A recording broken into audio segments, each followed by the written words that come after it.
गांव के बाहर पीपल के पुराने पेड़ के नीचे एक कुआं था। इतना पुराना कि किसी को याद नहीं था इसे किसने बनाया था। दिन में वो आम कुएं जैसा लगता था, लेकिन रात होते ही वो कुआं जिंदा हो जाता था। गांव के बुजुर्ग कहते थे, सूरज ढलने के बाद उस रास्ते से मत जाना, क्योंकि आधी रात को कुएं से किसी औरत के रोने की आवाज आती थी। कोई कहता वो अपने बच्चे को ढूंढ रही है, तो कोई कहता वो लोगों को कुएं में खींच लेती है। लेकिन रवि, मोहन और दीपक इन सब बातों को सिर्फ डर फैलाने वाली कहानियां बात समझते थे। उस रात अमावस थी, आसमान में चांद नहीं था और हवा कुछ ज्यादा ही ठंडी थी। तीनों ने तय किया, आज सच जानकर रहेंगे। टॉर्च लेकर वो कुएं की तरफ बढ़े। हर कदम पर दिल तेज धड़क रहा था, लेकिन कोई पीछे हटना नहीं चाहता था। जैसे ही कुआं दिखा, हवा अचानक बंद हो गई। चारों तरफ का सन्नाटा, इतना गहरा सन्नाटा कि अपनी सांसों की आवाज भी डराने लगी। रवि ने टॉर्च कुएं के अंदर डाली।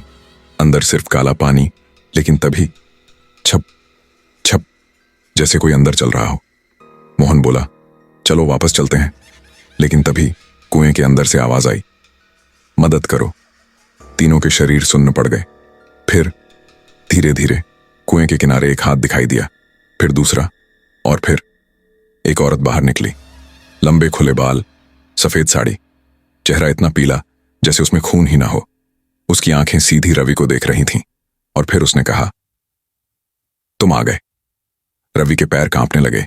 अचानक वो औरत हंसने लगी, ऐसी हंसी जिसमें दर्द भी था और गुस्सा भी। तीनों भागने लगे, लेकिन तभी रवि जमीन पर गिर पड़ा।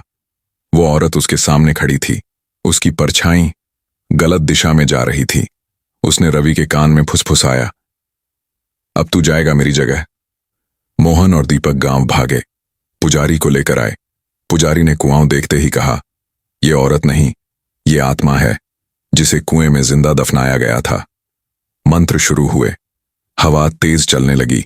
कुआं कांपने लगा। वो आत्मा चीखने लगी। उसकी आवाज से कान फटने लगे। आखिरकार वो कुएं के अंदर खिंच गई। सुबह हो गई। कुएं को लाल कपड़े और मंत्रों से बंद कर दिया गया। रवि बच गया, लेकिन वो अब पहले जैसा नहीं था। वो कम बोलता था, अकेला रहता था और हर रात कुएं की तरफ देखता रहता था। कुछ हफ्तों बाद गांव वालों ने फिर आवाज सुनी। इस बार आवाज औरत की नहीं थी। वो आवाज कह रही थी, मदद करो, और वो आवाज अरवी की थी। कहते हैं, जो भी आज उस कुएं के पास जाता है वो आवाज सुनता है और फिर कभी वापस नहीं आता।